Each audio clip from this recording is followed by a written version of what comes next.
ছোট্ট এই দোয়াটি পড়ে ঘুমিয়ে যান, সকালে উঠে ফলাফল দেখুন। দোয়াটি একদম ছোট্ট, আমি যদি বলি আপনাদেরকে, বলে হুজুর কমন দোয়া, আমরা তো সবাই পারি। এই জন্য ছোট্ট এই দোয়াটি পড়ে আজ রাতে ঘুমিয়ে যাবেন, সকালে উঠে ফলাফল দেখবেন ইনশাআল্লাহুল আজিজ। আপনি মাথা থেকে বোঝা নামিয়ে ফেললে যেরকম হালকা হয়, আপনি এরকম হালকা মনে করবেন। আপনি মনে করবেন আপনার সমস্ত গুনাহ মাফ হয়ে গেছে, এরকম একটা হালকা অনুভূতি আপনার ভেতরে কাজ করবে। খুশি হয়েছেন মনে হয় না? এই জন্য আমরা যদি ছোট্ট এই দোয়াটি পড়ে আজ রাতে ঘুমাতে পারি, সকালে উঠে ফলাফল দেখবো ইনশাআল্লাহুল আজিজ। আমি যদি আপনাদেরকে হাদিসের টেক্সট শোনাই, হযরত যায়েদ রাদিয়াল্লাহু তাআলা আনহু থেকে বর্ণিত, রাসূল সাল্লাল্লাহু আলাইহি সাল্লাম বলেন, হাদিসের স্পষ্ট ন্যারেশন হচ্ছে, যে ব্যক্তি রাত্রিবেলা 3 বার এই দোয়াটি পড়ে ঘুমিয়ে যাবে, সকালে উঠে আল্লাহ তাআলা তার সমস্ত গুনাহ মাফ করে দিবে।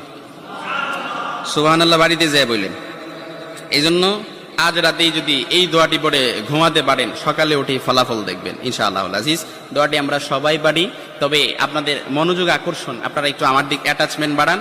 আমি আপনাদেরকে বলতেছি, সবাই পারি, আমার সাথে একটু ঠোঁট মিলাবেন। আস্তাগফিরুল্লাহাল্লাযী লা ইলাহা ইল্লা হুয়াল হাইয়ুল কাইয়্যুম ওয়া আতুবু ইলাইহি লা হাওলা ওয়ালা কুওয়াতা ইল্লা বিল্লাহিল আলিয়্যিল আযীম।